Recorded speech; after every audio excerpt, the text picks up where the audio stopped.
Energy, big wiener energy, the big BDB. BBE. Man, that'd be a great energy drink. Aaron Shepard, episode 165. What kind of fucking moron gets into med school and then doesn't go, Aaron? Huh? Yeah, I don't know, dude, but you know, I'm a pretty dumb dude. So, I mean, Yeah. this fool. Yeah. Dude, let's just fucking get into it. You sent me that video, and I was sick as titties, so it took me a couple days to watch it. But I finally watched it. You're turning into Iron. For everyone listening, this is my buddy Aaron Shepard, just as dumb as me. He's dumber than me. I got into med school, didn't go. Aaron got in, went for a year, and then left. So, Oh, you got to add details. You got to say I paid for the year, and I that think is that's like implied. that is like a fucking house. That's implied. Yeah, I know. So you're a special kind of dumb. But Yeah. Here I am in an orange coat making a podcast, and you are producing Skynet.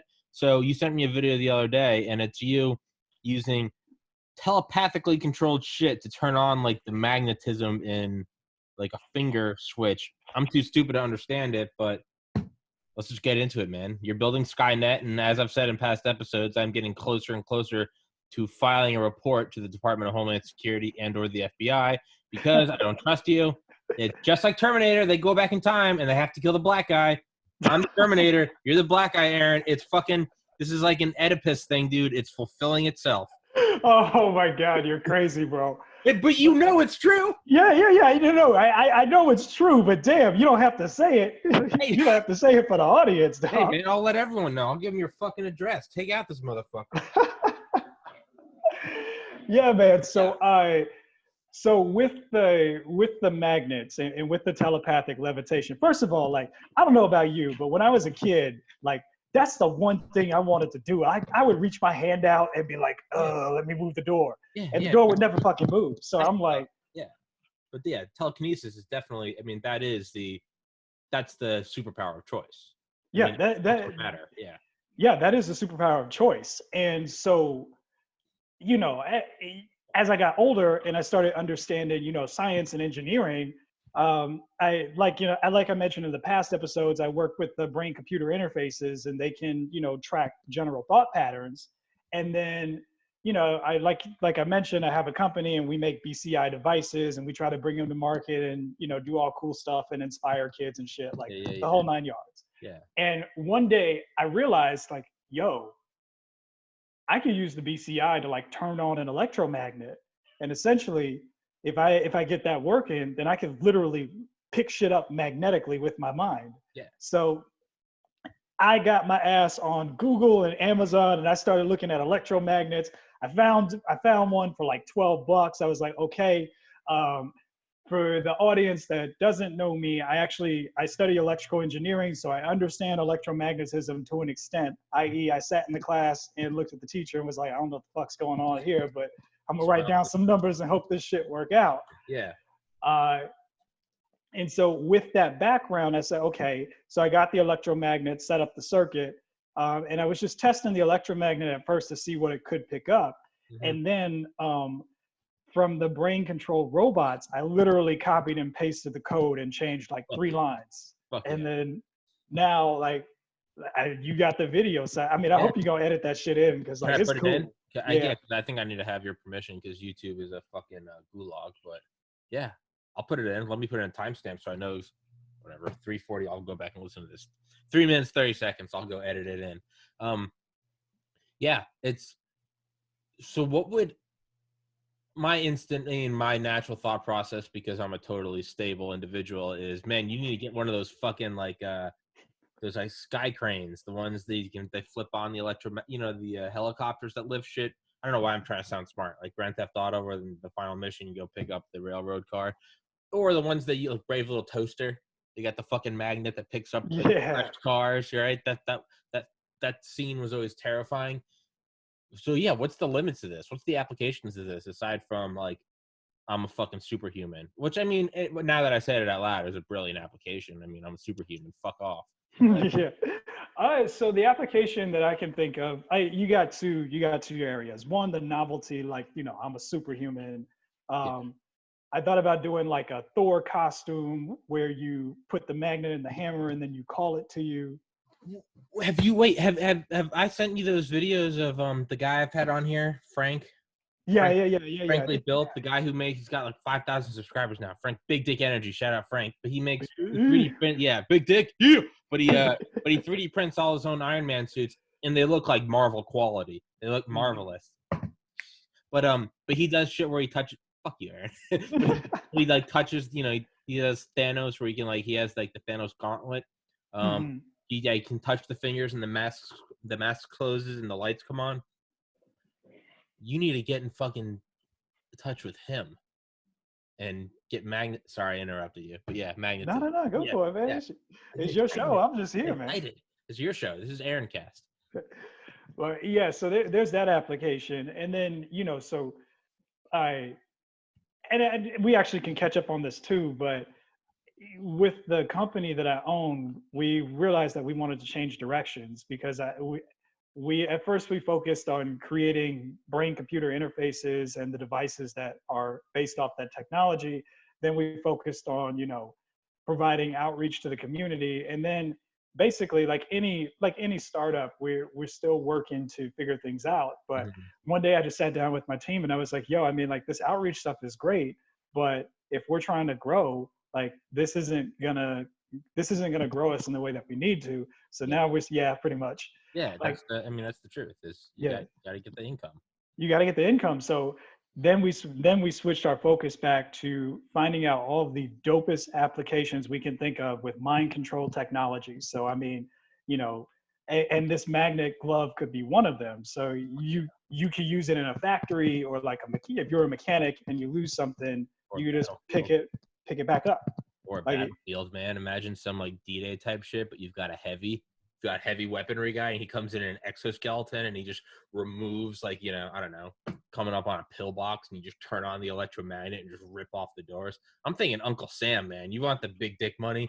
You gotta go. This podcast sponsored by Big Dicks. It's just but yeah, man. It's like Warren, the meme sack guy. He likes teaching kids. He's very passionate about inspiring children. But he was like, yo, if I want to get paid, like ultimately, it's not that he wants to do outreach any less. It's that eventually reality comes knocking, and it's like that doesn't mean the edgy like, oh, you started helping kids, but now you just make money. Like just there's a reality is different. I think the way to go is you build your company, you become some Elon Musk or Bill Gates, and then you can do all the fucking outreach you want. You can do it. Exactly. You can do it 1,000 times better than you'd ever be able to. That being said, you kind of got to go on the dark side for a little bit and just sick it for money. I think you need to go to Uncle Sam, man. That's where you got to go with this shit.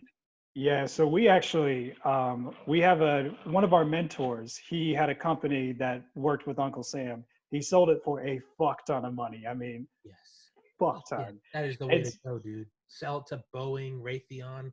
Woo. Exactly. So he was talking to us about potential applications, and the stuff that he was saying, I was like, well, first of all, the mission of the company is to make cool ass tech. Yeah. So the stuff he was describing was cool as hell. Second of all, it's something that as an engineer, if you build enough things, you get an intuition for what can and can't be done. I was like, oh fuck yeah, I could do that. I could probably do that shit in 2-3 months. And the applications were just incredible. So that's we're definitely thinking about Uncle Sam. We're definitely also trying to tackle the at-home mind training market. So the people that have ADD, offering you a solution to allow you to work on that in between therapy sessions or while you're taking your medication. Because one thing we want to be careful of is we don't necessarily want to piss off big pharma, because they will come and they will paint you as a fucking communist, as a data stealer, as a holistic medicine man and not a science man. They will come and they will fuck you in the ass and make you say sorry. So the smart thing to do is because again, these tools can detect if you're paying attention, they can detect if you're relaxed. Our perspective is to say hey, we want to help big pharma. We want you to be able to validate your stuff with our tech. besides that, I've got friends in the medical field, obviously friends that I used to go to med school with, who are like full-fledged doctors, even though I knew them when they weren't full-fledged doctors and they were doing all kinds of crazy shit. But I've got friends who are, you know, practicing doctors who are like, yo, we might be able to do something with like stroke patients. So I mean, the applications are endless. And I realize that, like you said, if you want to do some good in the community, like I could try to do it now, or I could secure the bag, stack my paper, and then really be able to do some good. You can do amazing things. Right. You gotta get the commas in the bank account, man. You can't, you know, I work at a liquor store right now. I want to change mental health. I can't do that right now. I think in 10 years, get the podcast going, I think I could do amazing things. Right. Can't do that right now. You're at the ground level. You're a sniper. A sniper does no good on the first floor. You got to get up to the balcony. You got to get up to the 100th floor. Then you can pop domes all over the city. Not really. That's not really an altruistic metaphor, but fuck it. It doesn't matter. It's climb up the bell tower so you can shoot more people. That's what I'm getting at. Quote me on that. Hello, ATF. Yeah, and you know, like, and even so, like another thing that we're definitely going to be working on is, like every major tech company, you start off doing something like one or two things really fucking well. Google, it was the search engine. Facebook, it was, you know, showing pictures and letting you stalk people. Apple. Apple, it was a laptop. And then they grew into these massive entities that covered everything. They do AI, they do, you know, Google makes robots and drones, and they do maps, and they like listen to everything, and they do all kinds of data analysis and data management. So when you said that, it made me think, Zuckerberg made $70 billion off normalizing and expediting voyeurism. Yeah. Hey man, I think all the money off porn is you're just taking prostitution, and it's brilliant. You got to go to the most basic human instinct and drive it. So back to yours, power. Yeah, power. And you know, we go back to like the story of the company, like the origin. The reason why I started doing all this BCI stuff was because, like I said, I was at a point in my life where I was fucking powerless. Like med school didn't work out. I was broke. I was trying to figure shit out. I had no idea what was going on. And here I am. I'm able to create this technology that just literally validates the fact that what I think influences my reality. Like I'm literally sitting here thinking, drive, robot, drive, and the fucking robot is driving. And that's a sense of power. And you know, beyond the money, beyond you know, all that other shit, my desire with Cogito, that's a confidence thing. It's the confidence, and it's to give people that feeling, because that shit helped me in life, man. Like that helped me bounce back, and that helped me say, you know what, I'm not a fucking loser. I'm not a failure. You know, I stumbled, but if I understand the system and I manipulate it right, I have direct control over my world. And so that is a sensation that I want to pass on to other people. That's why the mind control tech is so that's why it's so fascinating to me, and that's why it is the crux or the central of the organization. Now, we do other, like, I personally would like us to expand into doing all kinds of crazy tech. We actually just partnered with a group up in DC that caters to deaf students. So again, the outreach, we're developing a robot that responds to sign language commands, and we're intending, like, in the development process, we said, hey, we'll absorb the R&D costs. You just let us keep the rights. And if you want to buy it from us, you can. If not, we'll still take this to market. Because I can think of, you know, a bunch of people that would find that interesting. Is your microphone bouncing on you? It sounds like it's galloping. I can hear it like, I don't know if it's your microphone's like bouncing up and down. Because it's on your headphones, right? I thought it was on my... Oh. Yeah, I didn't see that. Here. Yeah, sorry, keep talking. It got to a point where I don't know if you were hitting something close to the microphone. It was like dun dun dun dun dun. Yeah, no, the guests can't hear it, but every once in a while they'll do something. You're good. Sorry to interrupt. Sorry. Keep going. Yeah, no worries. Beautiful. But I'll put the mic up closer to me too, because maybe it's like I'm gesticulating when I talk, and I might be like not. There's something. It sounds like it sounds like if you have like an undercover person wearing a microphone, and it's like bumping on their jacket. It's got that sound. Can you? So hold on. Can you hear when I do this? Yes, that's it. That has to be it then. Oh wow! So it's not going through. It's going through my. It might not be going through your good microphone. Oh shit! Hold on. Slight technical difficulties. Technical difficulties. No worries. No, it's fine, dude. Oh no, it's not. Okay. Oh shit. Okay, now. Oh, there we go. That's crystal clear. Yeah, you want to run that shit back like entirely, or was the audio good? Dude. No. The audio was fine. It was the last minute or so. I started to happen the other day with my buddy Josh. Is like a couple minutes in, I was like, "What the fuck is that noise?" And there was like a hissing. It just no. I'm not. Fuck them, dude. We got 15 minutes, and I'm not redoing that. That was big dick energy. Big dick energy doesn't restart. Big dick energy just goes live. Whap! But yeah, take it to market. Where were we? Sorry for interrupting. Yeah. So, I mean, the goal is to find the applications of the tech and take it to market. Bring the microphone closer. Now it's like distant. Sorry. Yeah. There we go. Perfect. Okay.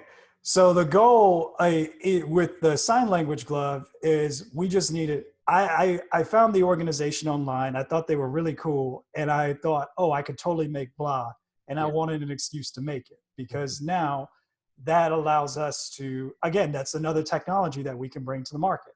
They could have outreach applications. We could make a better version that would actually, say, because the glove, the design that we have has a built-in speaker. So maybe you sign something and it'll speak out the word for you.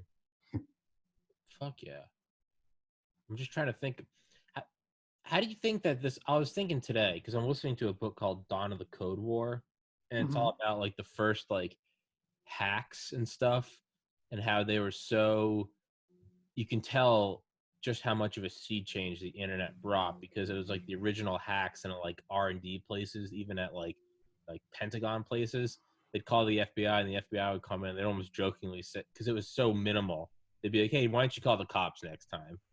And now it's like, think about like cybersecurity, think about like, the NSA, think about, it's just now it's like, that's the hacking the 2016 elections. Like it influences reality. It's go back 30, 40 years and it's like, hey, why don't you call the mall cops next time? Like, because everything, it's still, computers have, like the heavy hitting computers have like a kilobyte of memory. So I was thinking yesterday and today, just like, what's the next, because you always look back, like, I know I do, I look back like 30, 40 years and I'm like, man, if you would try to explain the internet now, they'd never believe. If you went to like an early Bill Gates or Steve Jobs, what was the Bill Gates quote? No one will ever need more than 680 kilobytes of memory. Yeah, he kind of fucked up with that. I've got 10 terabytes on this external. Like I've got 128 on this little thing. It's and so I always think like, man, if you explained like right now, Uber, Snapchat, Twitter, Zoom, he wouldn't believe it. But then I thought, like, what's one step further? That's someone who at least understood computers. Him, Steve Jobs, they understood, like, they might not believe you, but they could understand it. The vast majority of people, it wasn't that they wouldn't believe you. They don't even understand it. It was like, what the fuck are you talking about? People still carried around numbers on little black books. So I was thinking, what's the next sea change? Not just a faster iPhone or a faster internet, 5G. And obviously, it's hard to imagine these things because if you could imagine it, you'd be a billionaire and capitalizing on it. But I was thinking, like, what is the next sea change that right now is the equivalent of the 680 kilobytes of memory? And I'm thinking, like, it seems like it's mind interface, like Elon Musk, Neuralink, thinking about you, like, fucking with shit with your, like, your mind, just controlling.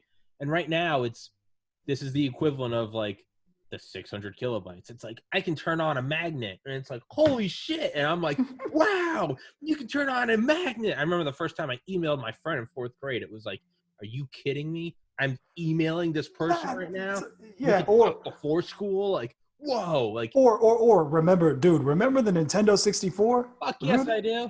Remember that shit? Like, that was like, whoa, these graphics look so real. Super Mario 4. Oh my god! Ah! Hey, you put it in a rumble pack. This shit vibrates when I do. Oh, yeah. And now it's like, you Now go back and you look at the Nintendo 64. Yeah. Right off screen, I've got a 4K Xbox One X. Like, Right. Yeah. Like, you go back and you it's play the okay. original. Yeah, you go back and play the original Smash Brothers, and you're like, how the fuck did I see this shit? Yeah, exactly. This is probably why my eyesight's so bad. It's just it's strained. Star Fox, I watched like the whole, because my social life is popping. I rewatched like the whole Star Fox like cutscene compilation like 2 weeks ago. And as nostalgic as it was, part of me was just like, this is so bad. Like, this is so bad. I mean, fun gameplay will always, I think, outweigh graphics. But point being is the first thing is to at least acknowledge that it's real. And then the next thing is, okay, now that we can, say we're moderately intelligent, we're smart enough to get in, dumb enough to not finish, that's what she said, but hey, but sponsored by Big Dicks, but it's BDE.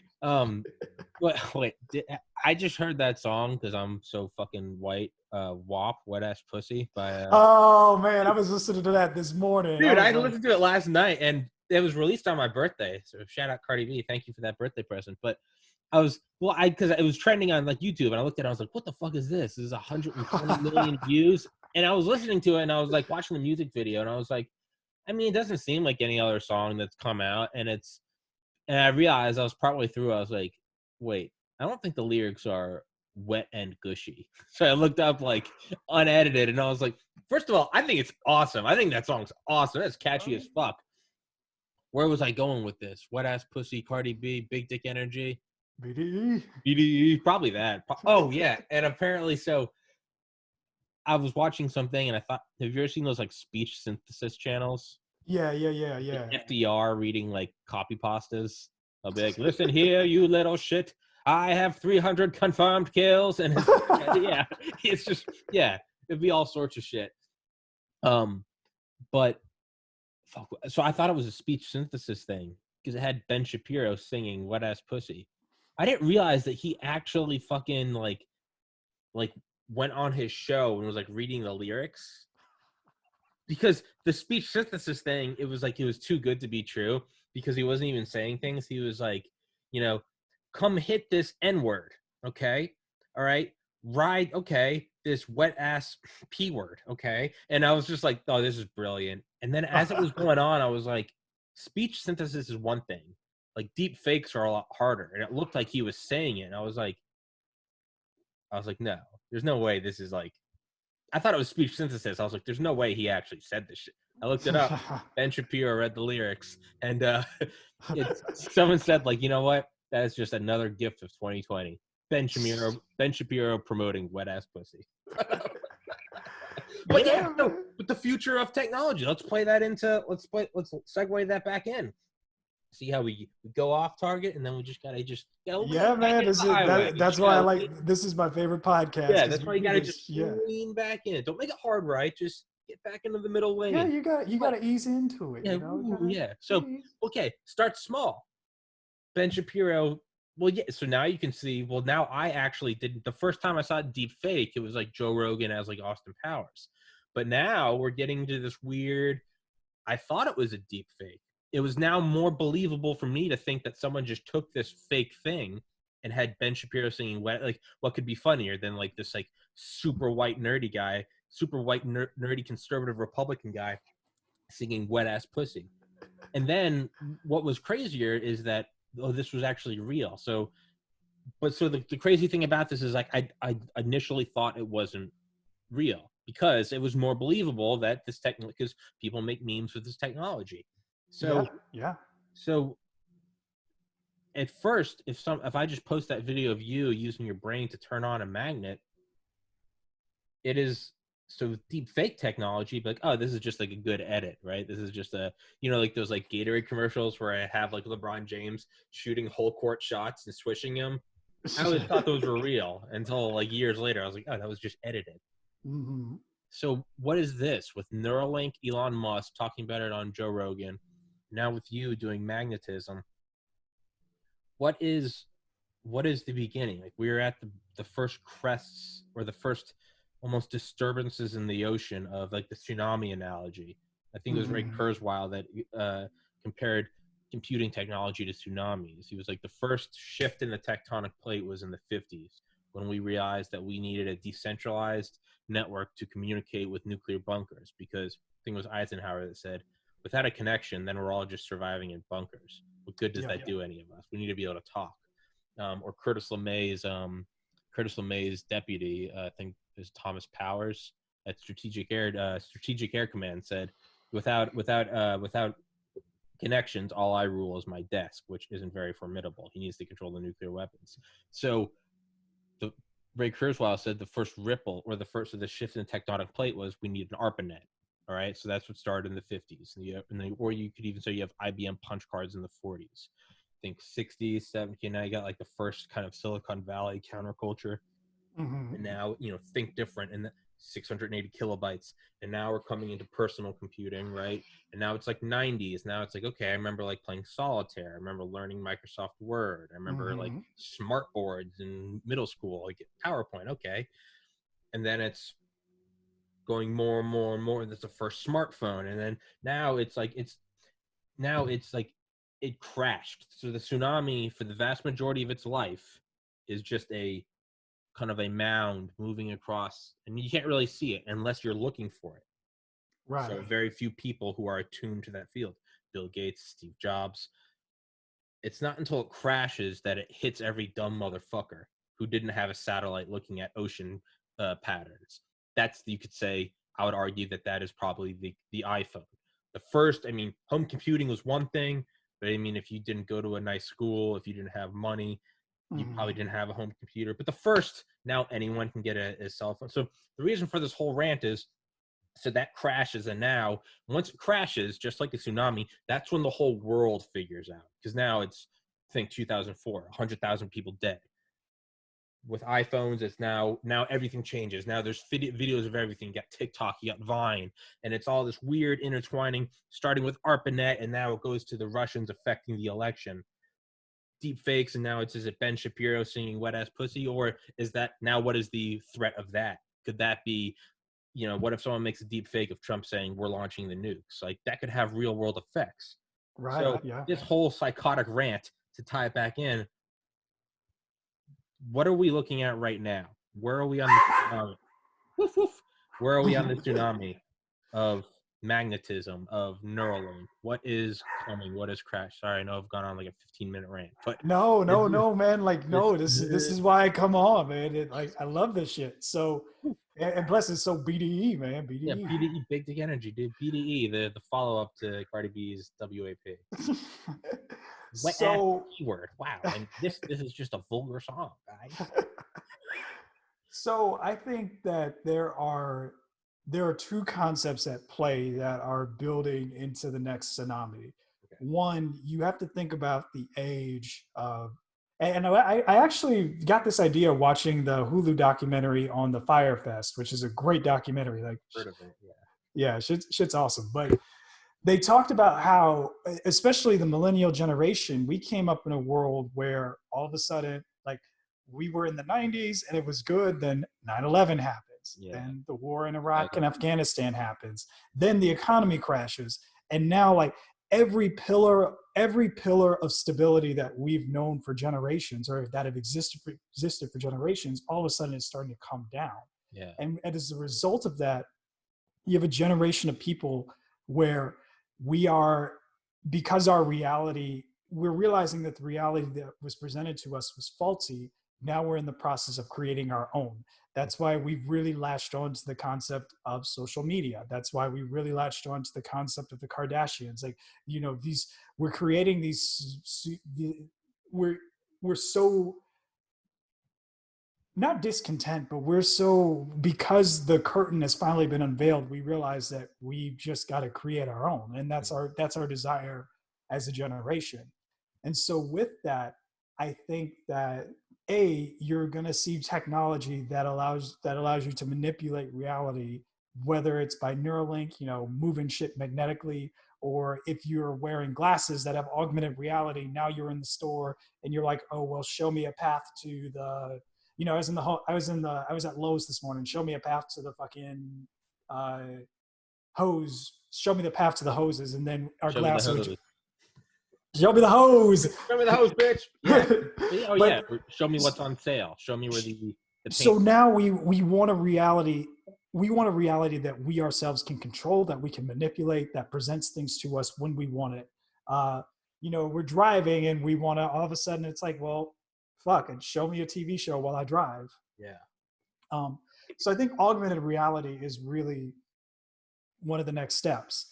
I think virtual reality was a prototype for it, but virtual reality was, it's kind of like older computers where they're obviously flawed, but the concept is there. So I think augmented reality is the next step up, because it allows you to be immersed in the world, but then create things at will. Yeah, you don't have to completely unplug and go into a weird egg and exist. Right. It's the middle ground between VR. So I think, and actually while I was in med school, our school had a Google Glass, and this was a sign that I was meant to be an engineer, because I was like, hey, can I take the Google Glass and work with it for a little bit? And they said, yeah, sure. So I was exploring the technology, and Google Glass, when it first came out, had a bad rep, Yeah, people were like, you saw a guy, what was it, glass holes or something? Yeah, do you remember the news article of the guy that wore one into a McDonald's and they ripped it off his head and caused an injury, and he won $100 million from? That was just 10 years ago or 15 years ago. Jesus. But yeah, people were like, you can't be recording in public. And now it's but yeah, sorry. Google Glass med school. Yeah. So but Google Glass was a technology that was ahead of its time. I feel like it was the start of AR. And now we're getting into that section. And I think that, the things that are coming out, the HoloLens, I think HP has their own set of AR glasses. I've heard of concepts for AR contact lenses. So, you put those in, and now I can get information fed to me. I'm the fucking Terminator when I go shop for groceries. Cut, print. There you did. You said it. You're the Terminator. That's the end of this podcast. That was the purpose. 165 episodes. This has all been a sting operation. You done. Yeah. You caught me. Say goodbye. Yeah, you caught me. But yeah, that would be. Imagine just Google Maps uploaded. Imagine like a video game, you could actually follow the route and Imagine putting it on the screen of your Tesla, so you're not. There's gonna be the equivalent of Pokemon Go but you're gonna take AR Google Glass and then you're gonna put it on self-driving Tesla. So as you are just sitting there, you're gonna be able to be playing games on the highway with other cars. But it's not going to be texting and driving because you're not actually driving. That's going to be awesome, whatever the fuck that is. So that was point one. It's we as a species, the technology is advancing us to the point where we want to create and manipulate our own reality. That's what we've been doing since we were fucking caveman. The whole building a hammer, building fire, it was oh, I need shit, so let me do blah to make this happen. And then the second thing that I think we're going towards, and this is more the tinfoil hat of the podcast, because we always get to this, y'all, tinfoil hat time, y'all. I think we're getting to a point where we're starting to merge with the technology, where it's hey, you played Mass Effect, right? Yes. Yeah. So Mass Effect 3, it's almost like the synthesis option, where where you and the tech are becoming one. And that's where the Neuralink, the things that Cogito does, that's where you start. Even this, the start of that is the PC. It's the cell phone. Now we're attached to our phones at all time. We're becoming a new species. Right. You could argue that once we start, because with a phone, but it's still not connected to me. But I use it for. I'm using it to get podcasts, and then I'm using this device to capture it, and I'm uploading it onto YouTube, and it's I'm manipulating this whole thing that doesn't exist outside of electrons. Mm-hmm. I think you could argue we're becoming a new species once we start implanting this shit, physically implanting. That is, you can do things that Homo sapiens cannot. Yes, I've actually, not that I would do this, but I've I'll do it seen all. I don't give a shit. I'll be your guinea pig. I've seen dudes that have implanted in magnets into their finger so that way they can feel magnetic fields. Oh yeah, I have seen it. But that is a different sense. That is That is like it. that is like can't some animals like some predators have IR or not? Yeah. Is it like eagles or some shit? Birds, like Yeah, birds can sense magnetic fields. yeah, So yeah, can yeah. dogs. Yeah, and then Like sharks see electric fields? So when they something like that. Yeah. I love shark is the perfect analogy for a psychopath. Like a psychopath doesn't see you, they just see a pawn. A shark, apparently what a shark sees is they only see your electrical output. So all they see are beating hearts. So they don't see you or a whale. They just see life, and I'm gonna go suck the life out of it. If that isn't a fucking analogy for some Gordon Gekko, Wolf of Wall Street shit, just like a move on the chessboard. But yeah, I mean, but if you put magnets in your fingers and you detect magnetic fields, you are now a different species. It doesn't Mhm. matter that you inserted it. It doesn't matter if it arises organically. 100 million years of developing cones and rods and your malleus and ink. What is it? The malleus, incus, and stapes, the little things deep in your ear Yep. that allow. Yeah, or all the olfactory nerves. Like it doesn't matter if it arises naturally or through you getting refined ore in the shape of a magnet and putting it in your finger. Your consciousness is now detecting that is another sense. That is no different than if you could see radio waves or something, right? Mhm. Yeah. Yeah. And I mean, even taking it a step further. So, what happens if we embed in one of those electromagnets? Say, like, I would never do this. I would never do this. I Like, would. but say you embed in the electromagnets and some form of an amplifier, so that, and then now you hook it up to a nerve. Um, okay, like, okay, let's go full tinfoil hat. You get an electromagnet, you embed it, you put in an amplifier and you connect it to some form of battery that attaches to your body. Mm-hmm. Now you can magnetically levitate things provided that you have enough battery. Yeah. Yeah. Or Like, or not even that, dude. Why? I mean, there's wireless charging for phones. Granted, it has to be touching, but the next step. I would imagine would be at a distance, right? no, and this is stuff Nikolai Tesla talked about. Yeah. Like that was the whole point of a Tesla coil, was to send Yeah. power through the Yeah. air. Fucking JP Morgan giving him the dick. What an asshole. Yeah. Yeah. But, and so I think again, it's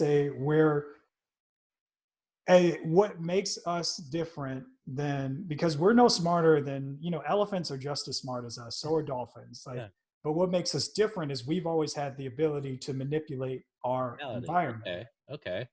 Um, and now a side note, the only other animal that's close to us is an octopus. And the edge that we have over them is those motherfuckers only live 2 years. Because if they lived to be like our age, we'd be screwed.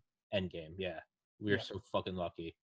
Yeah. Yeah, Yeah. we got really, like, we got really fucking lucky with that, because I mean they are just as smart as us. They've got 8 brains Yeah. and all this other stuff, but Yeah. they only lived for 2 years. So Yeah. That's like thank God Alexander the Great or Napoleon or Hitler. It's like thank God they existed then.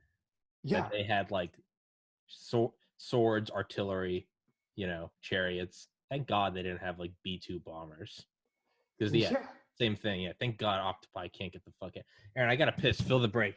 Fill the gap. Aaron Shepard, Skynet.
Aaron, why is it silent? Wait, no, you, man. I did a beatbox and everything. Okay, good. All right, good. I thought you were just sitting here. I was like, motherfucker. No, I did a little beatbox, you know. Sure.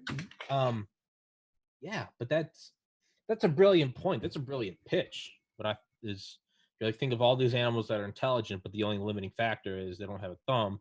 So what is that? It's your ability to manipulate reality. It's so if you can access magnets, well, then what is the next step? Let's step aside magnets. Magnets is just the first. That's in the future with a computer, you'll be able to do your math homework. Like, no one was thinking about like using fake to make Ben Shapiro singing Wet Ass Pussy. Like, what is the extrapolations? Magnets are one. Magnets are one, but what if you have some, again, like, so flashlight on your finger? Flashlight on your finger, but I'm thinking even more like, so a computer, what if you have the ability to network? Like, what if you now have the computer inside of your body? So I could essentially, like, if I wanted to, for good or for bad, like if we had the ability to network, I could essentially hack into you and see your individual thoughts and say, oh, Tommy really wants to start his podcast, so let me show him ads for a microphone. Yeah. So that's one thing, you know, what in other things, they now say, and don't get me wrong, I'm a huge fan of traditional aviation. I think there is nothing better than stick and rudder. But if you have the computer and the system and all that inside of you, you can sit on your couch and be flying, you know, it'll be like the F-50 or something like that. Yeah. You know, that thing could be going Mach 8, pulling like 12, pulling like a 20G turn and dropping bombs on all the freedom haters over. Yeah. Getting some democracy right up their asses. Yeah. Sending some freedom to people, and you could be you'd be at your couch, like watching football. Dude, I was thinking, because you and I have talked about like spiritualism and philosophy and stuff, and I was, you know, like the idea of like whatever you think you manifest, and not to go full like new age shit, but like there always does seem to be some truth. Like you do attract like what you want. Like you gotta, you know, if I'm just sitting here going, the podcast is never gonna work, then it's never gonna fucking work. Like you gotta look for it. You know, it's almost like, you know, I've heard friends say that, you know, I've lost a lot of weight. It's like, when you lost weight, how did your love life change? And like, it changed dramatically, but I realized it had nothing to do with the fact that I now had abs. It was a confidence that I had. Mm-hmm. So, but it pulls in different, you know, you and I click, and it's just because it's kind of the same madness, right? Right. Yeah. You attract it. It's, but I was thinking, like, isn't that kind of weird how it's almost like, in a way, if you kind of like not bend the rules, I guess, suspend disbelief for a little bit, in a way, with technology and targeted ads, and it's, in a way, we're kind of creating our own like manifesting reality. I mean, it's been shown that if like you like start speaking in Spanish, you'll start getting Spanish ads, right? It's I do get shit from podcasts all the time, depending on guests as well. No bullshit. When I upload episodes, even before I upload, so it's not even like, okay, well, you put it in, like, you indexed it. No, like, even before I upload episodes, I'll have someone on, and I'll still be processing the video. I'll start getting targeted ads on my phone for like, oh, you liked Stealth War by Brigadier General Spaulding. Have you read On China by Henry Kissinger? And I'll be like, why the fuck, out of my entire life, that it just happened today, right? It's so, in a way, it's kind of becoming real. So now, if all of your YouTube searches are like, how to stay positive, you know, fuck the haters, how do I make myself a better person, how do I be kind to others, how do I create, how do I find podcast guests, the algorithm of just the world, of all the ad companies and all the intelligence agencies and everything that's just going on, it sort of creates that world around you. It is kind of a weird spiritualism, like what you think you create, but it's becoming real. Like, if you're always looking up motivational videos and how to be positive and how to improve yourself, you'll start getting, think about YouTube. Just look up like motivational you will start getting more and more. And how do you go down YouTube rabbit holes? You start clicking on the links, and it starts to build, it starts to feed this custom, I get almost like conveyor belt of videos to you based on what you like, or Netflix. So if you start leaning into one way or another, that reality quite literally starts getting created around you. Yes. Right? Spam mail. Yeah. You got to fight back, Aaron. I interrupt. You got to come in. You got to push me back and start talking. But see, you're speaking real shit though. So I'm like, I want to talk, but I'm like, yo, I'm one of those people where like, I listen more than I talk. So I'm like, oh shit. Oh, nice. Yeah. I'm not. I'm an asshole. But yeah. But yeah. So like, and interestingly enough, like I realized just how crazy the technology is. So my wife, her dad has like a lakefront property. It's in the middle of fucking nowhere in South Carolina. There's no cell phone signal, no nothing. Oh, yeah. So we were sitting at the lake house. It was me, him, my wife, her mom, her brother. And her dad brings out this very weird instrument. I've never heard of it. Like, I think it was, I can't even remember what it was called. I think it might have been called like a kalimba or something. I don't know. But I'd never heard of this instrument in my life, never Googled it, never knew it existed. I played with it. I think we talked about it for a solid 2 or 3 minutes. The moment that I got back within range of a cell phone tower, I got an ad for that instrument. And I'm like, okay, there's no way in fuck. There's no algorithm, no nothing that could have predicted that I would have been listening to that or been talking about that instrument. You were listening to me. Like, there's no fucking way. Oh no, they found you. Yeah. And so I think I was gonna segue into the fact that I think all of the spiritualism of old, side note, one thing my mom has always told me growing up is like, there's nothing really new under the sun. And to an extent, I believe her. Yeah. I don't think that the technology is exposing anything that we haven't secretly wanted to do or any of our desires. Like, I feel like if you had given fucking George Washington TikTok, he'd be doing dances on it too if you were 16. It's old, like old Eastern medicines. Like that's all pharmaceuticals are based off of. We just fine-honed it. Right. So there's nothing new under the sun. What the technology does though is it amplifies things. It makes things happen faster and with less energy put in. So yes, like before, the philosophy would be, what you think becomes your reality. But now with technology, no, that's the case. Like you're thinking, I want to be positive. You Google, I want to be positive. You get a whole bunch of positive shit on your YouTube, and then you become a more positive person. Like, so it's amplifying, like it's speeding things up. Like that's all technology is doing. So, and I do, if we're going to get into like that spiritual, if we're going to get into like that spiritual realm, I do think that technology is an extension of our human consciousness, our higher beings. And that's ultimately what we were meant to do. Is we're like, I think as an intelligent species, it is our job to create technology. Like that's what we're driven to do. And eventually, who's to say we won't just become sentient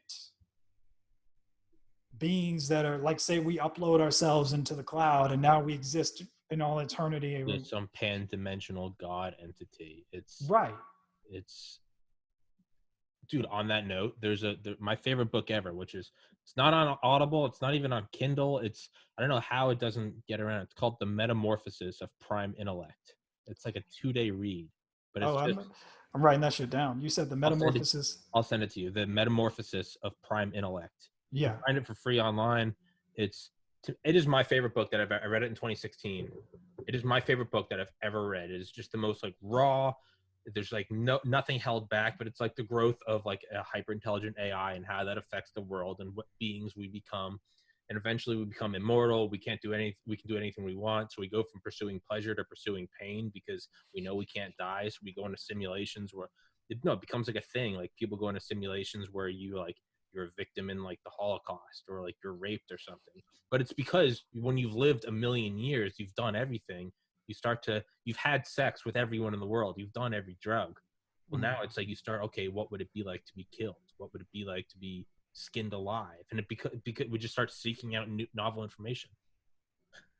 I'm having on that author next week, but I'll send that book to you. I emailed him. He emailed me right back. And I was like, oh, cool. But yeah, he's going to come on and talk about his book. But but that's kind of what it is. Is like, is this just our purpose? And that's what we do, is we become these, like, yeah, we just kind of evolve into, we almost join them. I think the analogy is like, it's like the caterpillar building the cocoon. It has no idea that it's becoming the butterfly. No, but that's what we're doing. The earth is a cocoon. Yeah. We're just building this. I mean, we're literally like the cocoon, wrapping it around. I mean, what are we doing? We're wrapping it with undersea cables, right? We're putting up cell towers. We're digging up old shit and putting in, get rid of the copper wires, put in, glass fiber, 10 gigabit Ethernet, 100 gigabit Ethernet. Our memory is going up and up and up. I just saw a thing the other day or last night of Linus Tech Tips. It's a channel I just started watching, but he built his own like petabyte external hard drive. But we're like building this world, and it does kind of seem like, whether we know it or not, doesn't it seem like we're building the cocoon? We're building the cocoon, and like, dude, so when the Mars rover launched, I actually did a live cast, and one thing texted me. You're like, you watching this? No, that was the astronauts. That was the astronauts. Yeah, maybe, yeah. I was regardless, whatever it was, I couldn't because I was at work. But yeah. Yeah. Well, fuck. That's what you got a phone for. I'm at fucking work, dude. I'm doing important things like stalking Crown Royal and. Yeah. That's important. Yeah. Shout out Patreon. Someone fucking start funding this podcast so I can spend more time reading books and go on awesome rants like I am today. Yeah, Patreon. Like, send me your Patreon link, and I will. Want to be my first donor? Yeah, I'll give you $5. Woo! But yeah, sorry, Mars. So, and one thing, because the host asked me to like prepare like a little not a spiel, but just a talk about the robots. And in thinking about it, like, yo, those robots are an extension of our consciousness. Like, absolutely, we have eyes and ears on fucking Mars, or we're a periscope. It's a periscope from the submarine, but this is just that. Yeah, 100 million miles away. Think about it, and we've been like that for a while. Think about Voyager 2. Like, that shit got pictures of Uranus and Neptune and Uranus, but yeah. But it needs to keep zooming out in order to get this whole big dick energy. But didn't the Soviets put one on Venus or something? They did, yeah. It only lasted for like 90 seconds. Yeah, understandable. Yeah. What was that one? Viking? It wasn't Viking. Viking was Mars. I'm gonna look it up. Keep talking. Yeah, but yeah. So I mean, we have videos of when we did Cassini and we landed the probe on Titan. Like, there are videos of it landing in Titan. Like, it's a fucking moon off of Saturn, billions of miles away. Like, we have pictures there. We're passing information through a data link. What is it, Voyager 1 or Voyager 2 that just left the heliosphere, and we're getting that information past Voyager 1, I think. Right. Yeah. The helioshock, whatever the fuck it is, the interstellar. Yeah, and it found like the wave of like where the solar system. Is it where the solar system ends? I think so. It's like something. It's like you're all of a sudden you're outside of the sun's something with the sun. I can't remember. Solar winds, maybe, where it's maybe the sun's maybe it's where the sun's gravitational interaction. I think like it's like a seesaw. It's now under more influence of another star. I think so. It's a weird gradient. It doesn't just like end. Right. Yeah, but you're right. We're putting out like tendrils, and we're putting eyes and ears. It's like a vine. It's like a big. It's crawling up a tree. It's going into buildings and in pipes, and it's just leaves are sprouting up to collect the energy. Solar panels on the probes, and it's just like, yeah, we're just crawling off the planet. Like, we initially tried. We went on to a moon, and then we reeled it back a little bit. But now we're going out more. Yeah. Sorry, I keep interrupting you, Aaron. Yeah, man, and like you said, now NASA is thinking about probing Uranus, but yeah, well, they already have, man. I'm gonna use a target, but yeah, man. Yeah, but and so that's what we inherently do is we're now becoming these sentient this intelligence that is embodied in us is expanding. Now we're on the edge of the solar system, and pretty soon, like give it 50 to 100 years and we start getting close to approaching like relativistic speeds. Now we can send shit out to another star, get there in a couple of years and have that information. Like, Yeah. So that's, I mean, that all points back to this big synthesis where we're creating these devices that are extensions of ourselves and linking to those devices. Yeah. I mean, even think about it now. Like you're in Georgia, I'm in South Carolina. We're separated. I'm in Maryland. Oh, you're in Maryland. Yeah. Oh, yeah, that's right. No, you went to Georgia. Yeah. We're still like 500 miles apart. Yeah. We're 500 miles apart, but we're talking to each other through devices, and so I'm looking at this device that's looking at you, and we're able to pass information back and forth. Like this wasn't conceptual. The evolution is faster and faster and faster. Yeah. It doesn't matter again. Yeah, back to it doesn't matter if you have a bunch of drones or you can have a drone swarm. Like a drone swarm is exponentially more lethal or efficient or whatever. That got me thinking about what you said. Nothing new under the sun.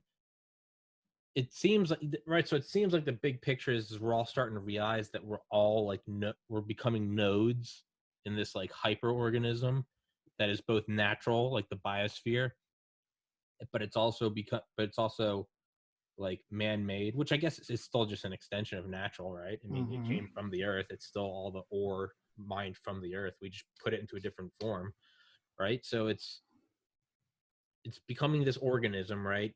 Got all the fiber optics and satellites connecting us. We're talking, more information is flowing. You have the internet, you have probes on different planets out past the solar system. It starts to obviously seem, right? It's not a new idea. We're becoming this like hyper organism, this like Gaian like one entity. But is that what we always were?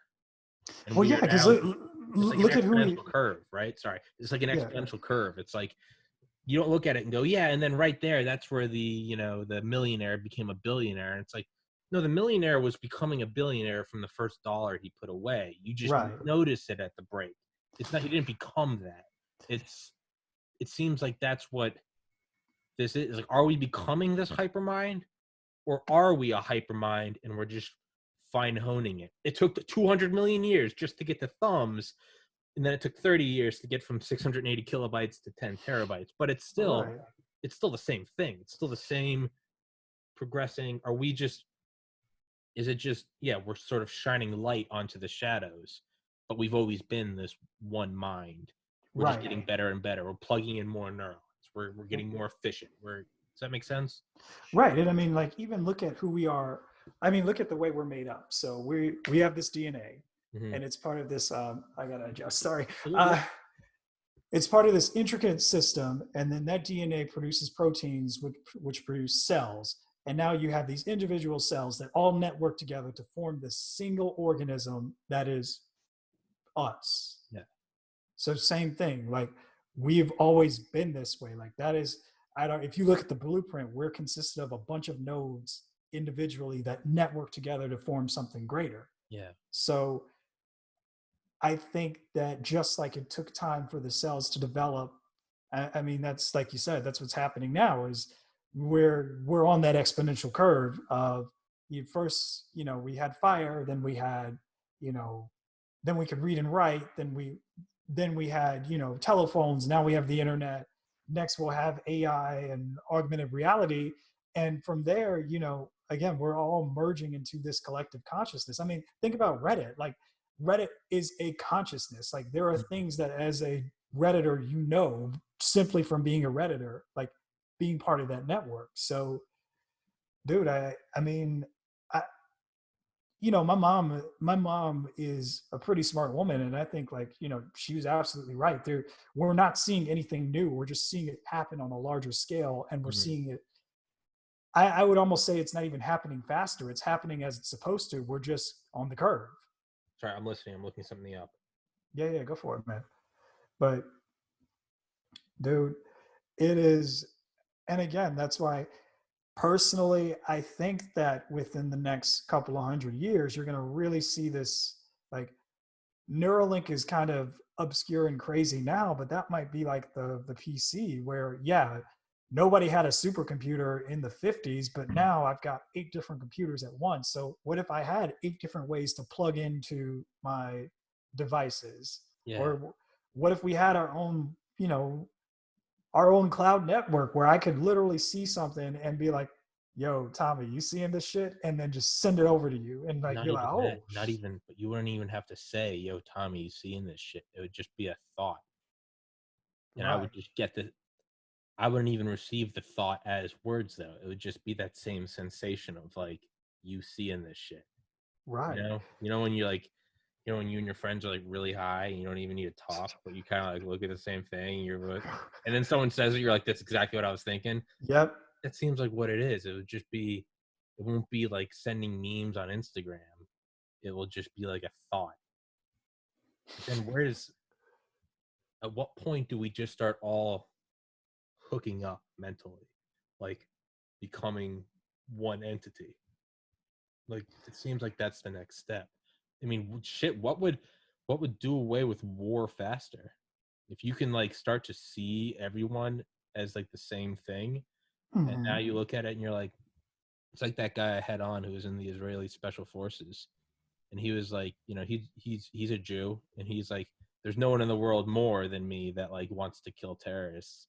But he said something that I completely like would never have thought. He says like, but man, like I feel for them so badly. And I was like, what the fuck? Mm-hmm. And he's like, yeah, some of them. He's like, a lot of them are like fundamentalist assholes who just think that like Jews are vermin.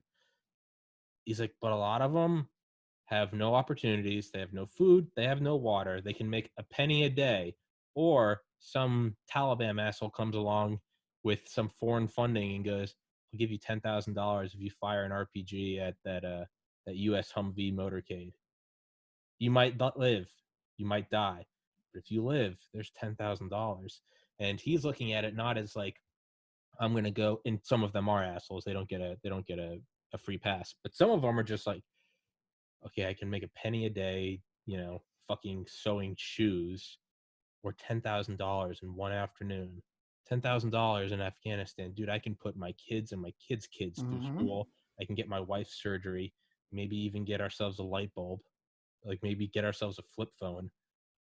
If you could see it from that, if we could all interact mentally, and now all of a sudden, when all we see on the news is 4 U.S. servicemen blown up in Humvee IED, and again, not downplaying any of this, but if you saw that, and then in turn they saw that, like, oh, I'm firing this RPG, but okay, I'm killing someone's kids, like, but then vice versa, we wouldn't be like, hey, fire that missile, fire that drone strike. We just see it on the news as drone strike, 18 civilians dead. But it's like, dude, next time you're at a wedding of someone you love and it's the most beautiful afternoon in their lives, imagine a Hellfire missile hitting it. Like, that would it's. But imagine if all of our minds were like linked up. Right. Like with that, how much of it would be like they're blowing up our Humvee motorcade, and we're like, yeah, well, fuck them. And well, why are they blowing up our Humvee motorcade? Well, because you shot that Hellfire missile. Why'd you shoot that Hellfire missile? Because they did 9/11. Why'd they do 9/11? Because they're run by a terrorist organization. Why are they run by a terrorist organization? Well, they don't have running food, and they don't have running water and food. And all of a sudden, it's like, oh, wait. Maybe if we just go start some like agriculture over there, and maybe some like satellite education, it's Yeah, like it could yeah. be over in like a generation. Like, do you think that's the next step? Like all the misunderstanding, it's like when you're really fucking drunk with a friend and you guys have like a heart to heart, and you realize this like year-long feud you've been having was all a misunderstanding. You just hug it out, and then you're best friends like it was nothing. Right. What if that's all it is? Like we've been at each other's throats for like millennia. You just say Israel, Palestine, whatever. How much of it do you think could just dissolve away? Because it'd be like, oh, they don't have food and water. Oh, they're bombing us because they fucking hate us because we blew up their towers. Like, I mean, it could literally just be like, my bad, man. Like, obviously, that's an idyllic view of the world, and I know the world will still run from the end of a barrel. Like, I get it, but I don't know where I'm going with that. Do you think that's the future, though? Like, that's I the next think step in efficiency. Get rid of all the warring and have the organism work as one. And imagine if all your cells in your body were fighting all the other cells, and then one day they decide to work together.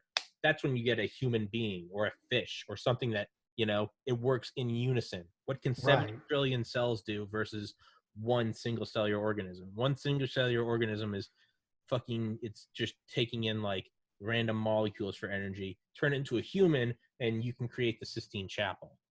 What if the whole world wasn't fighting? What if it was not even looking at it from this idyllic, you know, liberal utopia vantage point, just looking at it from the evolution, the curve of the hyperorganism? What if it stops fighting with itself? I mean, imagine what it can do. End rant, sorry. Yeah, man. Like, no, I totally agree. And, you know, one thing that I wanted to bring up is let's go back and look through history. Think about Nazism and how popular that was. Now, granted, like Hitler was an asshole. Yeah, like some of those, yeah, that dude was pure evil. Like, real talk. Yeah, fuck that guy. Yeah. But a lot of those SS officers, I mean, think about where Germany was after World War I. Yeah, after World War I. Someone comes along and is like, "Hey, I'm gonna fucking make you proud again, and I'm gonna give you jobs." Fuck yeah! All right. Sure. Yeah. Now your job is to execute these Jews, but but it's the same thing. Yeah. And so I think that, you know, one thing that as you were talking, I thought about was there was a speech that Neil Armstrong gave, and he said, you know, the technology of the 20th century created a world where no injustice could be hidden. So now that extra perspective from, like, say, because in the clip they were referencing like the civil rights movement. You know, back in the 60s, like you could choose to tune it out if you really wanted to. Yeah. Like if you as a white male, you could choose not to pay attention to the civil rights movement. Turn off the TV. Right. Yeah. But when you become aware of it, you're able to say, well, shit, that is wrong. Wait a minute. We have been kind of mean to black people. Or you know what? Yeah. You know what? Hey, maybe we should judge people by their actions and not the color of their skin. Yeah. And I think as we grow closer to having that collective consciousness, it'll be harder to ignore. Like, it'll be harder to be racist. Not just because the people who are racist will now be exposed. I mean, it will actually be harder to adopt that mind. You won't be able to suspend your disbelief. Be like, oh, black people are, you know, and then you watch this podcast and it's just, if you didn't watch it, you wouldn't know that you're black and I'm white. You would just hear us talking about BDE. And then as it exposes more and more, so it's one thing if, those injustices can't be hidden. I mean, literal body cams on cops, but then furthermore, like it'll be impossible to believe it. Pick up that doctrine. Right. And so that's what I think. I agree with your statement that as we become one collective consciousness, like you and I are both intelligent enough to realize that, hey, yeah, that terrorist blew up somebody, but that terrorist may not necessarily be evil because the world is a complicated place. Like, yes, the head of the organization may be an asshole, but fuck that guy, but Abdul over there, he's just fucking trying to survive. Like, yeah. And so, and that's one thing I really, as I get older, I really start to appreciate. I don't really understand it all, but I appreciate the complexities of life and human nature. And so you can't just simply say, or you can rarely say, oh, this person was pure evil or pure good, because we're not. And again, this goes back to like ancient, what is it, Taoism or something like that, where you have the little, like, you know, like the symbol with like the black and the white. This is the good, this is the bad, this is the good and the bad, this is the bad and the good. And then if you look, like the black has a little bit of white and the white has a little bit of black, because that represents, you know, the good has a little bit of evil and the evil has a little bit of good. Like, so I think as we get more connected, we start to see like, okay, it is a web. It isn't easy. You can't just write something off or reduce it down to a simple, oh, well, this person is bad. Like if we want to get extra political, you think about the upcoming election, I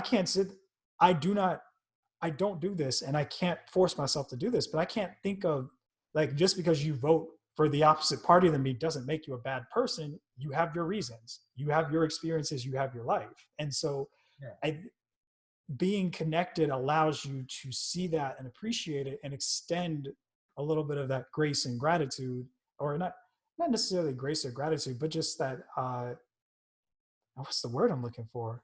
Is it empathy? Yeah, I was gonna say it's been kind of abused, but I mean, but actual like tolerance. Right. Yeah. Like actual tolerance. So You grew up in this city, you like the Yankees. You grew up in that city, you like the Red Sox. If you're both decent dudes who like to yeah. play N64, who sing along to Wet Ass Pussy, like, you know, I look at my brothers and like, you know, my older brother and me, we're on opposite ends of the spectrum. I'm more right, he's more left. We grew up in the same house, went to the same schools, but even we and I were talking last week, and we were like, I mean, the bottom line against all of it is like the thing that has to go is just the outright writing off of everyone who doesn't share your exact view. Yes. That person, because I have like best friends that we differ in politics, but when it comes down to like my actual siblings, like my literal blood brothers, no part of me, not an ounce of me is like, oh, he's liberal and I'm conservative. No, it's like there's the same dude that like we lost the same sibling to suicide. We have the Right. same parents. We went to the same schools. Like never in a million years do I think anything other than like respect and love for that person. Why can't I extend that to everyone who votes differently than me? Right. Yeah. Now, granted, there are, like, There being are realistic, there are assholes. Yeah. Like, yeah, fuck those people. yeah. Like, but again, the technology, and part of the way I'm choosing to interpret Neil Armstrong's saying is that the technology gives me that perspective. So I can sort of see into your view as to, well, why do you like, if you like vanilla ice cream and I like chocolate ice cream, I can see why you like vanilla ice cream and say, oh, well, you know what? That doesn't make you bad. You just like a different fucking flavor of ice cream. Like, Chocolate ice cream. I'm like, I see what Aaron's fucking with. It's not yeah. my favorite, but I see it. You know, it's. And I think that is the world that if I'm going to have like my Steve Jobs and my Bill Gates moment, that's the world that I'm trying to create, where you have that awareness, where you are connected on the higher level. So maybe, you know, version 27.6 of Cogito allows you to kind of pass thoughts along. So now it's like, well, why do you like blah? Well, because I grew up this way, and you know, this person that I really love also likes blah, so I like blah. Like, yeah. Okay, makes fucking sense. But you have to, hopefully what that will bring in things like, you know, wrap this bitch up in like 3-4 minutes, finish at 2. Yeah, man. As long as you want to take, like, what time do you have to work? I gotta work at 4, but it takes like a solid hour and a half to like process and upload. Okay, yeah, we can do that. You cool with that? Yeah, man, yeah, definitely. And Yeah. I'm just gonna come back anyway, so There's no like, bye Aaron, this is it forever, peace. No. But yeah. No, dude, you stuck with me, homie. Yeah, fuck yeah, brother. But it's at the base, it's like, I think what something like Neuralink or Cogito could show is like, you won't even be looking at like, why does that person vote this way and I vote that way? Instead, it will be like some core, like, who is this person? You go into their mind and you're like, oh, this is a respectful dude. Oh, look, this person holds the door. They have a good sense of humor. Mm-hmm.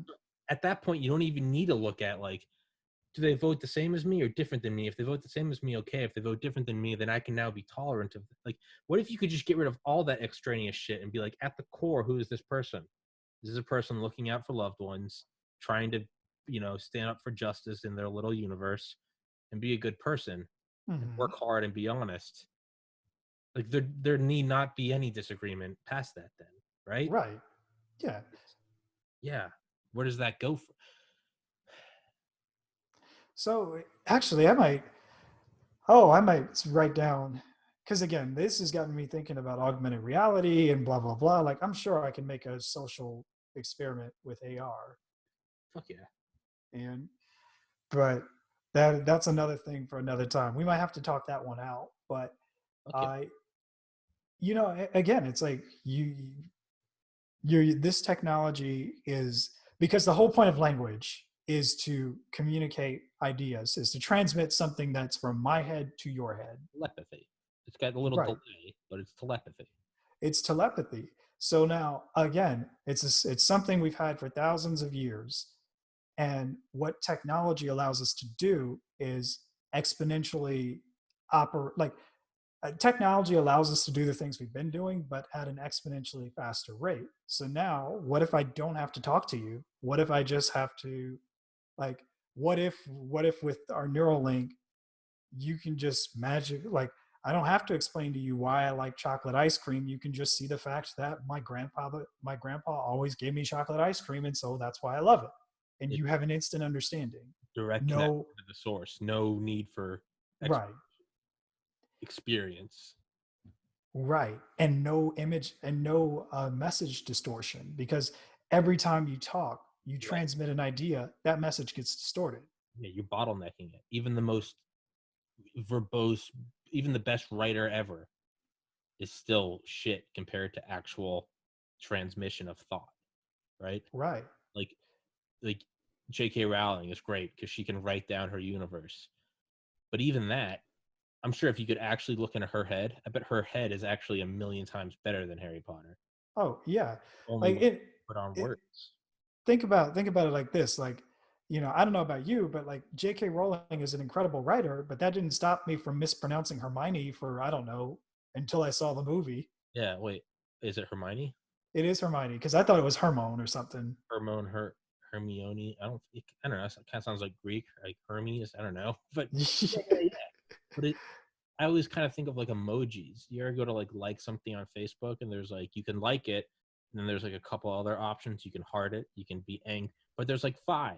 And it's like, well, what if none of those are my reaction? What if my reaction is like, that's fucking hilarious, but kind of sad, but I'm having a bad day, so my sense of humor is darker? There's no emoji for that, and there's no like, I'm drunk as fuck and everything's great right now. Like it's a bottlenecked choose, what is your pain on 1 to 5? And it's like, it's at a 4.441. Like, I don't know. It's yeah, it's all bottleneck. Anything other than like direct experience.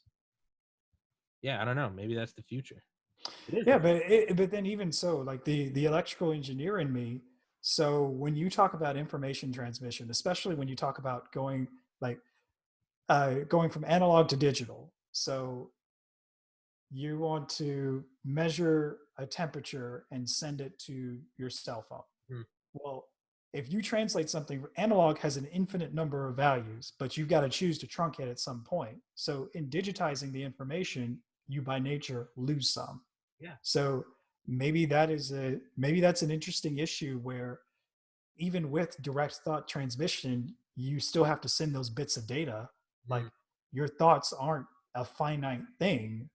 So how do you choose to do that? Like, how do you design a system that can transmit the information as accurately as possible, and choosing the point to truncate where you're not going to have as much loss? Or because what if I'm thinking of a number like 3.145997 blah blah blah, and I go out to 10 digits, but the most important digit was at digit 12? Yeah. Now you've lost that information. But I mean, dude, it is we are in an interesting time. I think every age has always been interesting, but so the thing that makes ours special is I think we're at the point where we're starting to break on the exponential curve. So it may be in 50 years, like now it's like I can tell my great grandkids, I remember when you had to have a cell phone. You had to have a cell phone, and you had to put both hands on the steering wheel. Like, right. I remember when you had to drive your car. Yeah. It will be that. That'll be exactly the same. I remember back when you had to drive cars. Shut up, Grandpa. Or I remember when transportation somewhere took time before they invented instant quantum teleportation. Yeah. I remember back before you were in the cloud, you had a biological meat body. this guy Tommy had a really bad bladder, so he was always pissing during his podcast. That was back before. Like, you don't even know what year it is, do you? Like, one day that will be outdated. Like, oh yeah, they used to have organs that extracted water. Like, it'll all go by the wayside. Yeah. So I mean, dude, the technology is crazy, and I like I said, I think we're at the age where the curve is starting to break, Right. and that's why Cogito exists, because we want to usher that in, or get in on that wave and have a nice ride. If the wave's rising, goddamn man, grab a surfboard and go make some money on that. Surf that shit, yeah. That's the podcast, man. I'm like, it's the world is, everything's getting faster and faster and faster. The only constant is that there is a thirst for constant new content. Mm-hmm. Like, I will be that faucet. Like, that's how I'm going to make money. Right, exactly. Fuck yeah, dude. Well, I could talk forever. I could talk with you forever, but unfortunately, I gotta fucking work. One day, podcast will be big enough where I don't have to work, and podcasts can just be 5 hours long. Shit. Yeah, man. Yeah, dude. Send me your Patreon page. I will at least donate $5. Like, you don't have to donate anything, man, but that would be awesome. Yeah. Yeah, man. Please, if you like this podcast, the less I have to work, the more I can do podcasts. And everything that I ranted about today is from the hundreds of hours of audiobooks I listen to. When I have free time, I can listen to audiobooks and get ammunition for rants. All right? If you like the podcast, please go drop $1. You can pledge like $1 per episode, $1 per month. I don't give a fuck. In time, it will work. And whether or not anyone donates to Patreon or not, I will eventually make it work. It's exactly the same thing. There's nothing new under the sun.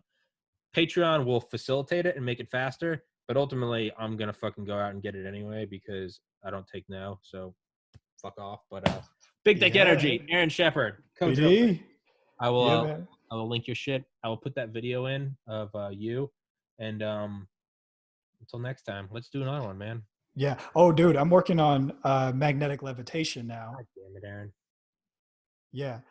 So the way you do that is you have to use another magnet, and you get a Hall effect sensor, which can detect a magnetic field and output a voltage. So then you feed that voltage into a controller and create a control loop to say, okay, it can detect how close the magnet is. So if the magnet gets too close, cut off the big electromagnet, and you'll suspend it in midair, in theory. So that's what I'm about to go work on after I got to move my wife's stuff out the car into the attic. But after I do my husband shit, like one day we'll look back on this and you'll be the next Elon Musk and be like, see, even Elon had to go help out his wife.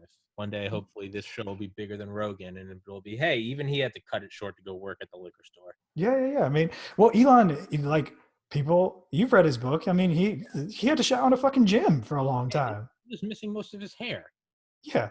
Oh, yeah. Hot dogs. Jeff Bezos served hot dogs.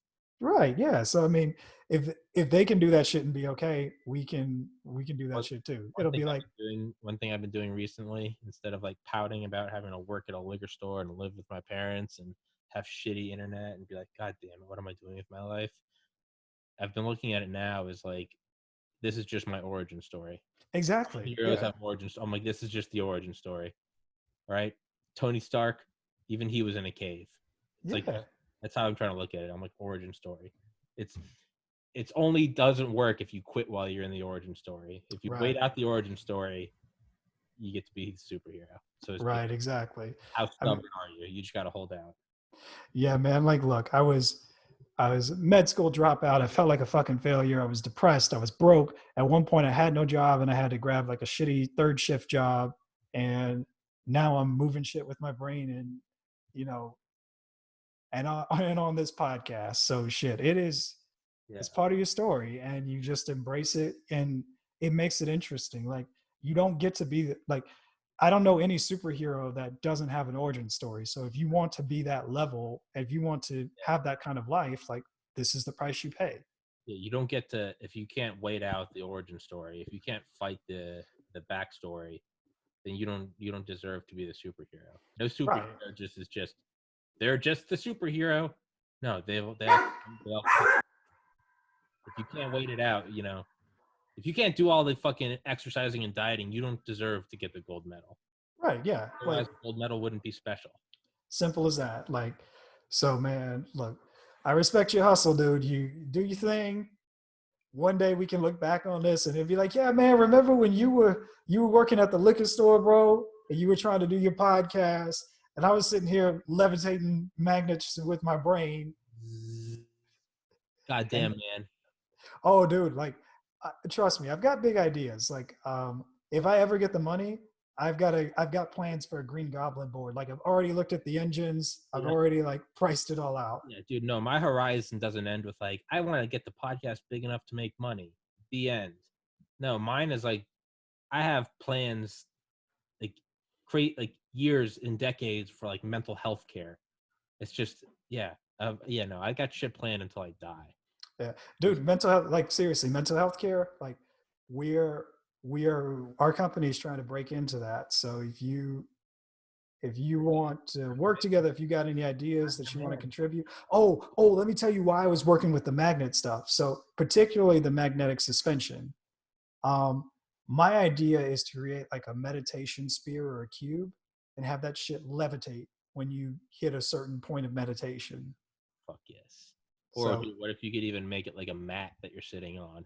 So when you hit the sweet spot, you actually start floating. Because they say that's what Satori or enlightenment feels like. I think it was Alan Watts. What does enlightenment feel like? It feels like normal everyday life, but about 2 inches off the ground.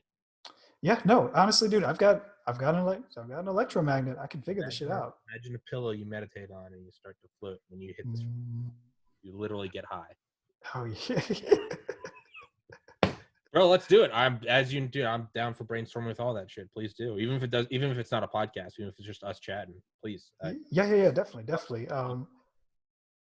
We do have to go over, because again, the markets that we're trying to penetrate in are focus training and meditation training. So in the past, you mentioned like a little meditation thing that buzzes and vibrates. So if you want to hone out that idea with me and we develop it up, I will kick back royalties to you. Fuck yeah. Because it's your idea. Like I am just the conduit by which the technology comes. Fuck yeah, dude. So I'm down with that. Yeah, no, text me after this. Let's keep brainstorming. Let's keep doing it, and then let's keep doing it. Let's create the shit, get it on the market, and then there's your podcast. There's money for your podcast right there. And let's fucking join the Trace Karma Club. Yeah. Then you can do all the outreach you want. First we got stacked. Yeah, and you don't even have to strip for the money, dude. I still will. Depends. Still will. Tom, you don't have to. It was never about having to. It's about being a beautiful free spirit. Wet Ass Pussy by Ben Shapiro, out now. Cardi B copying him. All right, Aaron. Text me. Man. All right. Text Cool. me after this. All right. All right, bro. All right, man. Peace, buddy. Peace.